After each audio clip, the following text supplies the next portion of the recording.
Shalom, selamat pagi para pendengar Blessing Morning yang terkasih. Kembali pada pagi hari ini kita akan merenungkan firman Tuhan agar hari ini firman-Nya memberikan kekuatan bagi kita. Firman Tuhan pada pagi hari ini terambil dari Injil Yohanes pasal 20 ayat yang ke-26 sampai dengan 29. Nanti Ibu Emma yang akan membacakannya. Yohanes pasal 20 ayat 26 sampai 29. 8 hari kemudian murid-murid Yesus berada kembali dalam rumah itu dan Thomas bersama-sama dengan mereka. Sementara pintu-pintu terkunci, Yesus datang dan ia berdiri di tengah-tengah mereka dan berkata, "Damai sejahtera bagi kamu." Kemudian ia berkata kepada Thomas, "Taruhlah jarimu di sini dan lihatlah tanganku. Ulurkanlah tanganmu dan cucukkan ke dalam lambungku. Dan jangan engkau tidak percaya lagi, melainkan percayalah." Thomas menjawab dia, "Ya Tuhanku dan Allahku." Kata Yesus kepadanya, "Karena engkau telah melihat aku, maka engkau percaya. Berbahagialah mereka yang tidak melihat namun percaya." Amin. Terima kasih. Mari kita akan berdoa. Bapa di surga, kiranya Tuhan memberikan kepada kami pengertian tentang setiap kebenaran firman-Mu ini di dalam hati kami. Engkau teguhkan hati kami bahwa kami memiliki Allah yang hidup, Allah yang bangkit dan berkuasa atas maut. Berbicaralah Tuhan, bukan hanya kepada orang-orang yang sudah percaya kepadamu, tetapi kepada mereka yang belum percaya dan mengenal Engkau, Engkau pun akan berbicara melalui renungan firman Tuhan pada pagi hari ini. Urapilah hamba-Mu untuk menyampaikan kebenaran yang ada. Dalam nama Tuhan Yesus, haleluya, amin. Saudara yang dikasih Tuhan, Zakir Naik di dalam ceramah-ceramahnya mengenai perbandingan agama dan perbandingan kitab-kitab suci seringkali mengatakan bahwa di seluruh Alkitab tidak ada pernyataan di mana Yesus mengatakan, "Akulah Allah, sembahlah aku." Sehingga dengan demikian bagi dia Yesus itu bukan Allah dan Yesus tidak perlu disembah. Sesungguhnya seandainya Yesus sendiri mengatakan bahwa aku adalah Allah, sembahlah aku, belum tentu juga akan membuat orang menjadi percaya kepadanya. Seperti halnya orang-orang Yahudi, para pemuka agama dan orang-orang Farisi yang malah semakin geram ketika mendengar pernyataan Yesus bahwa aku datang dari Allah, bahwa aku dan Bapa satu adanya. Padahal iblis pun ketika melihat Tuhan Yesus di dalam diri orang-orang yang kerasukan setan, menyatakan dengan jelas bahwa inilah anak Allah yang maha tinggi.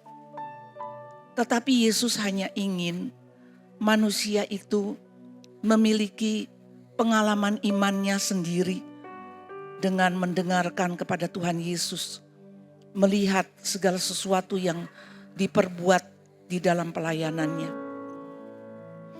Pada waktu itu, ketika Tuhan Yesus menampakkan diri yang pertama kali, Thomas tidak hadir, tetapi murid-murid yang lain hadir dan menceritakan kepada Thomas. Namun Thomas tetap tidak percaya sebelum dia mencucukkan jarinya ke lubang bekas paku dan rusuk yang ditombak. Sebenarnya di dalam kesempatan pertama itu pun sudah membuktikan bahwa tubuh kebangkitan itu menembus batas alamiah. Namun Yesus memberikan kesempatan yang khusus bagi Thomas untuk bisa membuktikan lubang yang ada pada jarinya dan pada rusuknya. Dalam kesempatan yang kedua, Yesus hadir dan mengatakan kepada Thomas, "Cucukkanlah jarimu kepada lubang bekas paku di tanganku dan bekas tombak di lambungku. Pada saat itulah Thomas langsung menyatakan, "Ya Tuhanku, ya Allahku." Ini adalah pernyataan iman yang terdalam dari kondisi Thomas yang tadinya tenggelam begitu dalam imannya. Disinilah Yesus mengatakan, "Karena engkau melihat, maka engkau percaya." Yang Yesus kehendaki adalah kita tetap percaya sekalipun kita tidak atau belum melihatnya. Seringkali dalam kehidupan iman kita pun, kita menuntut bukti dari apa yang kita doakan, dari apa yang kita minta kepada Tuhan. Tetapi seringkali juga kita tidak menyadari dengan sungguh bahwa Tuhan itu adalah Maha Kuasa, Maha Adil, Maha Kasih, dan Maha Mengerti. Dan dengan demikian kita merasa bahwa bukti-bukti yang bisa kita lihat itulah yang memberikan kepada kita bahwa Allah itu hidup dan mengerti.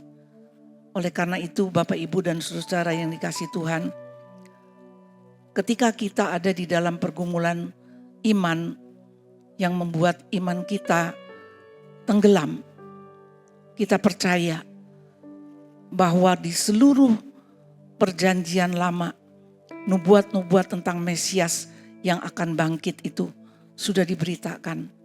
Dan hal itu pasti terjadi. Dengan demikian, biarlah kita selalu belajar firman Tuhan, mengingat perbuatan-perbuatan Tuhan dalam hidup kita di masa yang lalu. Sehingga kita akan selalu menyadari bahwa Allah itu Allah yang hidup. Allah adalah Allah yang menepati janjinya. Allah yang bangkit dan Allah yang berkuasa atas maut. Pernyataan Thomas, "Ya Tuhan, ya Allahku," itu menjadi dasar pengakuan iman bagi seluruh gereja Tuhan di dunia. Biarlah berita ini juga akan membangun kepercayaan bahwa Yesus itu adalah Allah dan Dia adalah hidup untuk selama-lamanya. Amin. Terima kasih Tuhan Yesus. Biarlah Engkau selalu menguatkan iman kami dalam keadaan kami yang menghadapi banyak tantangan dan kesulitan dalam kehidupan ini. Mungkin masalah ekonomi, masalah penyakit, masalah doa-doa kami yang belum kunjung dijawab oleh Tuhan. Ampunilah kami apabila kami seringkali meragukan akan kuasa Tuhan, meragukan kemahatauan Tuhan tentang hidup kami. Ampunilah apabila kami seringkali menjadi seperti Thomas yang menuntut bukti. Biarlah kami selalu sadar begitu baiknya Engkau dan begitu Engkau memahami keadaan kami. Terima kasih ya Tuhan, ajarlah kami tekun senantiasa percaya sekalipun kami belum melihat. Di dalam nama Tuhan Yesus kami berdoa. Tuhan memberkati engkau dan melindungi engkau. Tuhan menyinari engkau dengan wajahnya dan memberikan engkau kasih karunia. Tuhan menghadapkan wajahnya kepadamu dan memberikan engkau damai sejahtera. Kiranya rahmat anugerah dari Allah Bapa dan kasih daripada Tuhan Yesus Kristus, penyertaan daripada Allah Roh Kudus senantiasa menyertai kita sampai selama-lamanya. Amin.